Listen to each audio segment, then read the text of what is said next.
DMA syllabus change 2026। पूरे YouTube पे आपने देख लिया, हर जगह ये वीडियो है। यानी कि डीएमए का सिलेबस चेंज हो रहा है। सीएमए का सिलेबस कब से चेंज होगा, क्यों चेंज आ रहा है, सब्जेक्ट्स कौन से आएंगे, क्या ये एप्लीकेबल 2027 से हो जाएगा, आपको उस केस में क्या करना चाहिए, क्या आपको पैनिक होने की जरूरत है।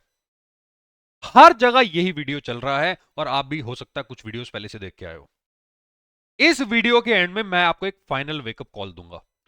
उस वेकअप कॉल के बाद सिलेबस चेंज के साथ साथ आपके अंदर भी चेंज आना स्टार्ट हो जाएगा। अगला अटेम्प्ट आपका क्वालिफाई हो जाएगा, इतने गारंटी मैं आपको दे सकता हूं। क्योंकि ये वीडियो दोस्त मैं 4 पार्ट्स में डिवाइड करके लाया हूं। सबसे पहले मैं बताऊंगा सिलेबस चेंज के बारे में कि जो सवाल है सिलेबस चेंज वो कहां से उठा। दूसरी चीज, मैं एक ऐसी प्रॉब्लम पे फोकस करूंगा जो आप भी फेस कर रहे हो, मैंने भी फेस की थी और आने वाले स्टूडेंट्स भी फेस करेंगे। तीसरा, एक ऐसा काला सच, यस, ऐसा डार्क ट्रूथ जो आपको जानना बहुत जरूरी है ऐसी वीडियोस देखने से पहले, ऐसी वीडियोस देखने से पहले।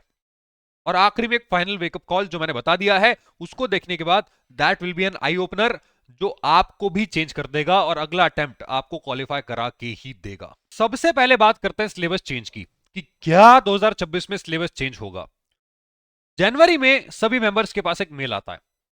उस मेल में इंस्टीट्यूट आईसीएमएआई रिव्यू करवाता है अपने स्टडी मटेरियल का और बोलता है कि आप आइए हमारे पास और अपना सब्जेक्ट एक्सपर्टीज के अकॉर्डिंग, जो भी आप जिस भी सब्जेक्ट में एक्सपर्ट हो, बीइंग अ फैकल्टी मेंबर, आप हमारे स्टडी मटेरियल को रिव्यू कीजिए, उसमें अमेंडमेंट्स कीजिए, उसमें चेंजेस लाइए और न्यू सब्जेक्ट्स का डेवलपमेंट करिए। उसमें कुछ ऑप्शंस आपको दिए हुए हैं। जैसे ये मेल आता है, पूरे यूट्यूब पे जितने भी यूट्यूबर्स हैं वीडियोस बनाने लगते हैं, syllabus change, syllabus change, syllabus change, syllabus change, syllabus change. Discussion panelist के साथ डिस्कशन बिठा के होने लगता है कि सिलेबस चेंज होगा तो क्या होगा, ये होगा तो ये होगा, वो होगा तो वो होगा। तरह तरह के सवाल उठने लगते हैं पूरे यूट्यूब कम्युनिटी पे। और आप जा जाके वीडियोस देखते हो, क्रेविंग उठती है कि वाह सिलेबस चेंज हो रहा है, सिलेबस चेंज हो रहा है, हमारा क्या होगा, क्या होगा, क्या होगा। द पॉइंट इज, क्या ये सवाल अभी के लिए जरूरी है? इसका आंसर वीडियो के एंड में दूंगा। उससे पहले मैं एक प्रॉब्लम पे डिस्कस करना चाहता हूं कि असली प्रॉब्लम क्या है। असली प्रॉब्लम सिलेबस का चेंज होना कभी नहीं होती। असली प्रॉब्लम होती है आपकी पढ़ाई। असली प्रॉब्लम है आपकी कंसिस्टेंसी। असली प्रॉब्लम है आपकी डिस्ट्रैक्शंस। असली प्रॉब्लम है आपकी फैमिली का प्रेशर। असली प्रॉब्लम है आपकी दोस्ती यारी का इंपैक्ट। असली प्रॉब्लम है आपका स्मार्टफोन। असली प्रॉब्लम है आपका रेगुलर स्टडीज ना करना, आपकी गलत हैबिट्स जो जून से दिसंबर और दिसंबर से जून आपको जंप करवाती हैं। सिलेबस चेंज से कोई नहीं डरता। डरता है स्टूडेंट सिर्फ अटेम्प्ट देने से। अब मैं आपको बताता हूं एक ऐसा काला सच जो मैंने आपको बताने के लिए बोला था। 2012 में भी सिलेबस चेंज हुआ था, 2016 में भी हुआ था। मैंने 12 में भी अटेम्प्ट दिया था अपने इंटरमीडिएट का, 16 में फाइनल का अटेम्प्ट दिया था, सोचो सिलेबस चेंज होने के बाद। और यहां तक कि 16 सिलेबस से मैंने फाइनल्स भी क्वालिफाई किया था। यस, कोविड के टाइम पे सिलेबस चेंज नहीं हुआ। 12 के बाद 16, 16 के बाद 20 में चेंज होना चाहिए था, नहीं हुआ। मैंने कोविड में फाइनल्स क्वालिफाई कर लिया था। फाइनल में भी मेरा ग्रुप थी में 2 अटेम्प्ट्स, फोर्थ में भी मुझे 2 अटेम्प्ट्स लगे थे।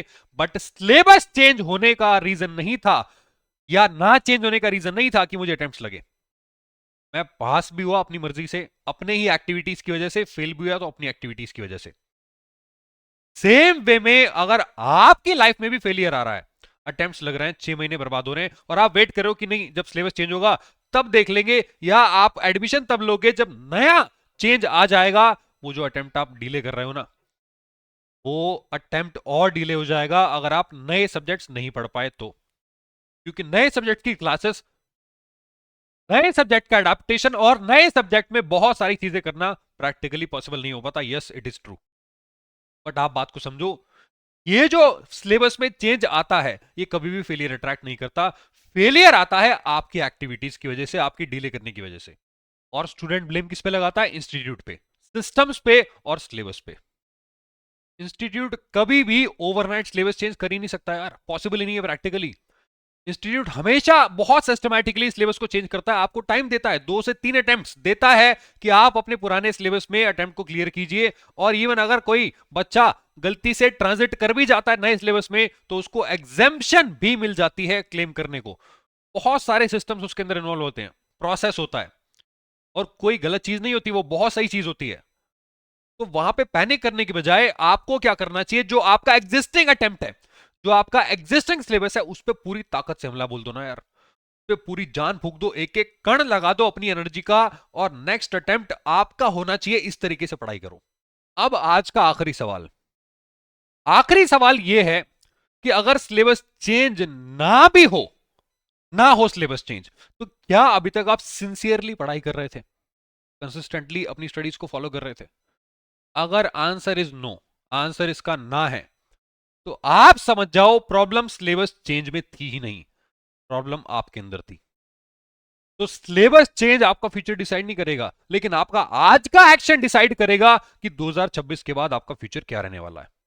तो सवाल ये नहीं है कि सिलेबस चेंज होगा या नहीं, सवाल ये है कि आप आज ऐसे कौन से एक्शंस लेंगे जो आने वाले टाइम में भले ही सिलेबस चेंज हो या ना हो, आपका अगला अटेम्प्ट आपको क्वालिफाई करा के दे देंगे किसी भी हाल में।